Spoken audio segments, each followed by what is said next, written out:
name is Aria Cuntata. Welcome to my world of music.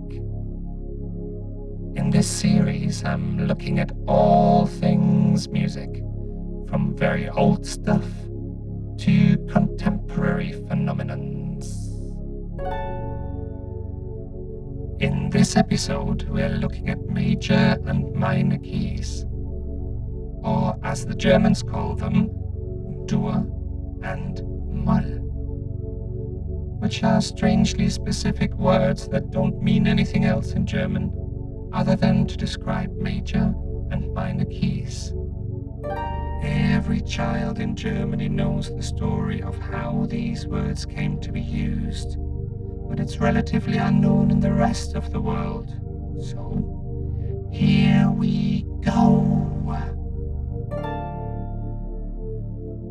In the early 18th century, businessman and music lover Bonifatius Kästner invented a way of labeling keys that a piece of music can be written in. He patented his system and started a company that offered the service of defining keys for composers. So whenever a composer wanted to start a new piece, he or she consulted Kästner about choosing a key signature.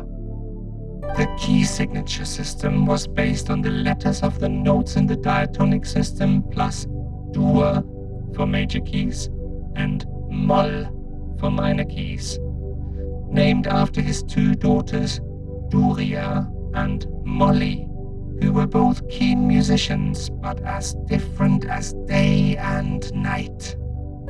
While Aria was a popular socialite, Molly spent most of her time alone until her early death at the age of 28.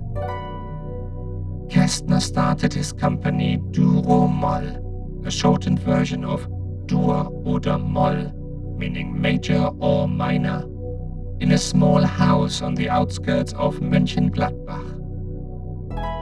His company became successful very quickly, and after only 2 years of trading, he moved to a much grander property where Kästner could receive guests for business talks. This was necessary because after his first clients were now forgotten local entertainment music composers, soon the word got around and his business attracted the big names of Austro-German classical music, such as Johann Sebastian Bach and Georg Philipp Telemann. It became fashionable for composers to travel to Mönchengladbach and wait for an appointment with Kästner in order to purchase a key signature for a new piece. Sometimes they had to wait for a long time, and you would always be able to see a bunch of more or less famous composers hanging around that part of the town for days, usually getting drunk. Kästner rejected messengers that were sent by some composers and insisted that he'd meet every composer in person. Mönchengladbach is in the extreme west of Germany, which meant long travels for most composers. As a result, customers tended to buy key signatures in bulk, which explains Bach's large collections like Das wohltemperierte Klavier, the 2- and 3-part inventions, and his 7,000 minuets. When Bonifatius died shortly after a suspicious meeting with Jean-Philippe Rameau, the company passed on to his son, Klaus Kästner, who continued the success of the business.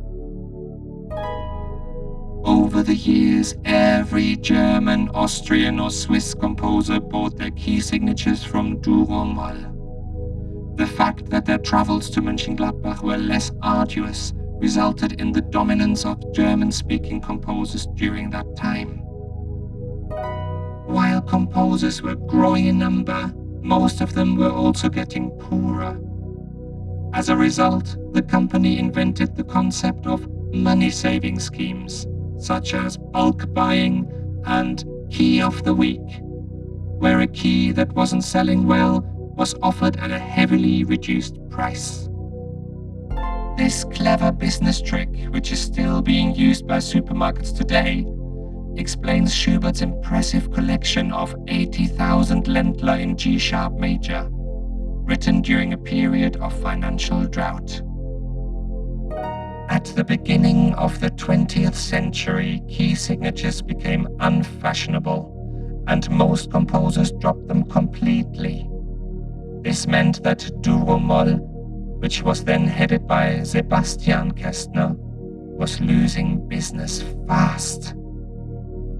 Being a shrewd businessman himself, with very little interest in classical music, Sebastian quickly reoriented the family business and, together with his partner Johannes Marbach, started trading in car and motorcycle tires. Today, the company still exists, with its headquarters in Viersen. As Sebastian Kästner did not produce any offspring, the company is no longer in the hands of the Kästner family. Since 2017, it's run by the first woman in Moll history, Heide Kleinsthausen. Bonifatius Kästner's patent is still valid today, but as there is no surviving member of the Kästner family, it can't be enforced. However, legally the patent is still active. This means that today, composers who choose a key signature for a new piece are in violation of the Kästner patent. What most people don't know is that there was also a royalty scheme attached to Kästner's business, which is also still active. This means that whenever there is a performance of a piece in a key signature, 1% of income generated by the performance goes to the tire company Moll in Viersen. By the way, the reason for why keys are called major or minor in English and French is completely unknown. There are several theories, but not one has been proven to be correct. Thank you all for watching, and I hope I'll see you again soon when I return to talk about another music matter. And remember, learning is glamorous. Bye bye.